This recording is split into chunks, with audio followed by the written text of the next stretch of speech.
Okay guys, find truth FT కొన్ని videos చేశారు guys. దాంట్లో మనం సాధ్యమైనవన్నీ మనం ఎక్స్పోజ్ చేసి డిబంక్ చేద్దాం guys. So please watch the video.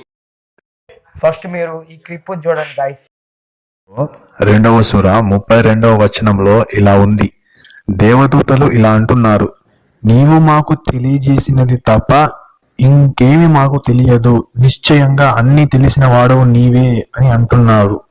అంటే ఇక్కడ దేవదూతలకి అల్లా చెప్తేనే తప్ప వాటికి రేపు జరగబోయేటి, మన్నాడు జరగబోయేటి, భవిష్యత్తులో జరగబోయేటి ఏమీ తెలియదు. అల్లా తెలియజేస్తే తప్ప వాటికి ఏమీ తెలియదని స్పష్టంగా ఇక్కడ అర్థమవుతున్నది.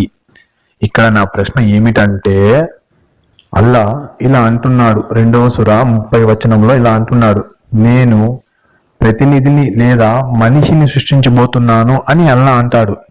వెంటనే దేవదూతలు ఇలా అంటారు, భూమిలో కల్లోహలాన్ని రేకెత్తించి రక్తం ప్రవహింపజేసే మానవుడిని ఎందుకు సృష్టిస్తున్నావు అని దేవదూతలు అంటారు.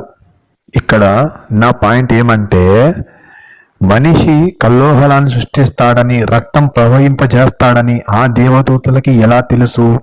భవిష్యత్ సో ఇక్కడ దేవదూతలు మీరు చేస్తారన్న బిలీవ్ అంటే మీరేమన్నా అంటే అదే టైప్ ఆఫ్ ఆర్గానిజమ్స్ పెడతారా అంటే, ఎందుకంటే మనుషులకు ముందు ఇక్కడ దేవుడు ఇంకో రకమైన స్పీషీస్ని తయారు చేసి వాళ్ళని జిల్లులు అంటారు.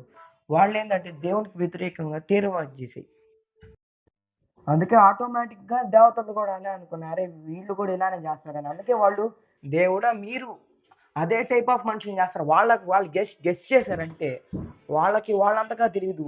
ఓకేనా, మీరు ఏదో అనుకుంటున్నా కానీ అది ఎంత పెద్ద కాంట్రడిక్షన్ కాదు, మీరు కేవలం ఒక అబద్ధం చెప్పాడు.